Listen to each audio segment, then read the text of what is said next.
नमस्कार दोस्तों, आपको हमारे चैनल भक्ति टीवी में स्वागत है। आज हम जानेंगे 16 सोमवार व्रत कथा। नमः शिवाय।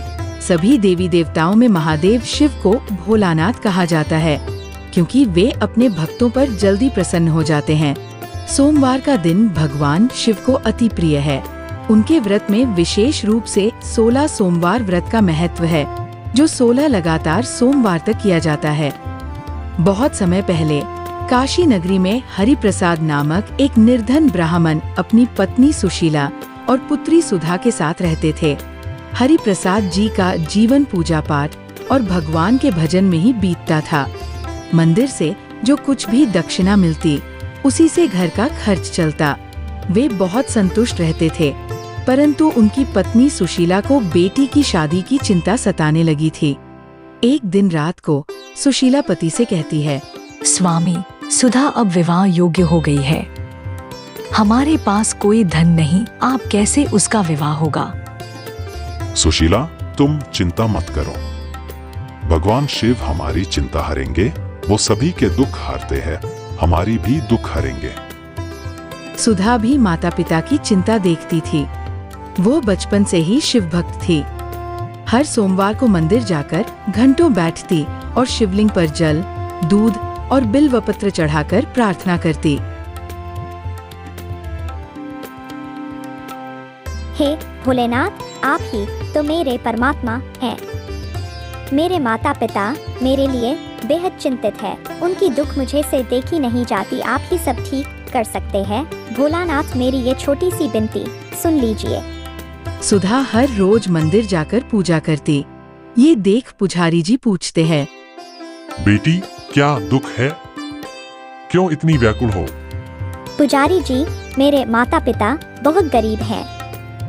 मेरी शादी की उम्र निकलती जा रही है। कोई रास्ता नहीं दिख रहा। बेटी, भगवान शिव ही सर्वशक्तिमान है।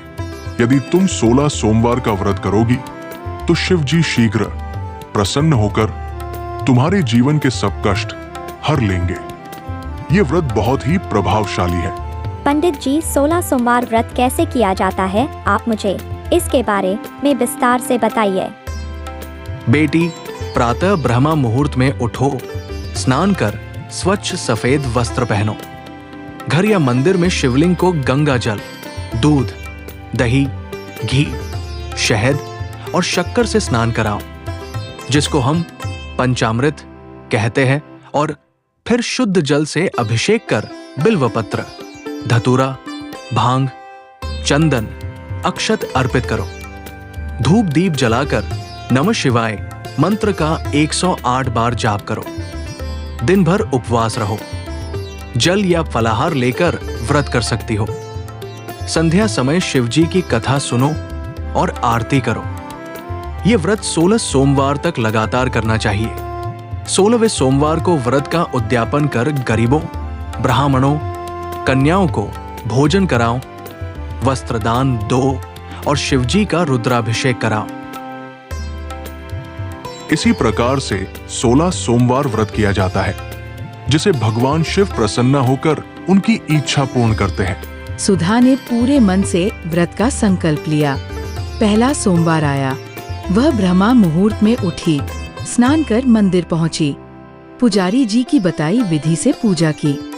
दिन भर नमः शिवाय का जप करती रही। हर सोमवार उसकी श्रद्धा और प्रबल होती गई। मंदिर के पुजारी, नगर की स्त्रियां, सब उसकी भक्ति देख प्रसन्न होते थे। हर सोमवार को सुधा की साधना और भी गहन हो जाती।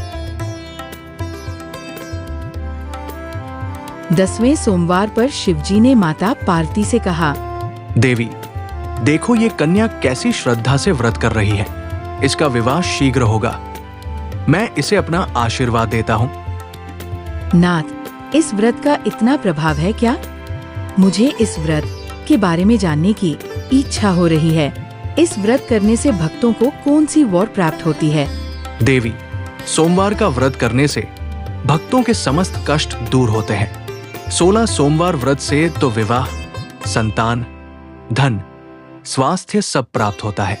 जिसने सोमवार को बिल्वपत्र अर्पित किया, उसका जीवन धन्य हो जाता है। 16वां सोमवार आया। सुधा ने व्रत का अंतिम दिन भी पूर्ण विधि से किया। संध्या समय में सुधा शिव आरती कर घर लौट रही थी। तभी रास्ते में एक युवक बेहोश पड़ा दिखाई दी। सुधा ने उस युवक को पानी पिलाया और उसको फल खाने को दिया। सुनिए, आप है कौन? आपने मुझे पानी पिलाया और फल प्रदान किया, इसके लिए धन्यवाद। आपको देख कर लगता है आप किसी राजकुमार हो। आपकी ये हालत देखकर मैंने आपको पानी और फल प्रदान किया। अगर मुझसे कोई गलती हुई हो तो मुझे माफ कर दीजिए राजकुमार जी। इतना कहकर सुधा अपनी घर चल जाती है। उधर राजकुमार भी राज दरबार पहुंचकर सारी बातें राजा को बताते हैं। अगले दिन राजा अपनी दरबारियों के साथ हरिप्रसाद ब्राह्मण के घर जाते हैं और उनकी सुकन्या सुधा के हाथ अपने राजकुमार जी के लिए मांगते हैं। ये बातें सुनकर हरिप्रसाद और उसकी पत्नी सुशीला बेहद खुश हो जाते हैं। उसके बाद राजकुमार और सुधा की शादी बेहद धूमधाम से होती है।